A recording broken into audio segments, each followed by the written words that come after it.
សួស្តីអូនថ្ងៃនេះបង្គោលនឹងបង្រៀនព្យញ្ជនៈមួយតួទៀតបន្ទាប់ពីអក្សរកនោះគឺអក្សរខអក្សរខគឺមានរាយរាងទី2បន្ទាប់ពីអក្សរកនៅក្នុងព្យញ្ជនៈភាសាខ្មែរនេះអក្សរបៃតៃបងប្អូនគឺអក្សរខអានថាមើលអក្សរខ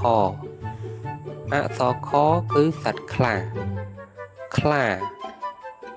ខជើងលក្លដាក់សាអាខ្លា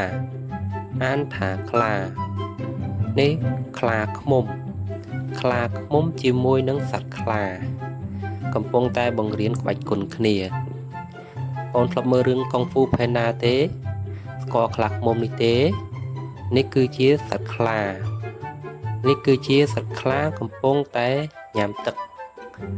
ខ្លាកំពុងតែងូតទឹកលេងយេអរគុណបង្គោលជម្រាបលា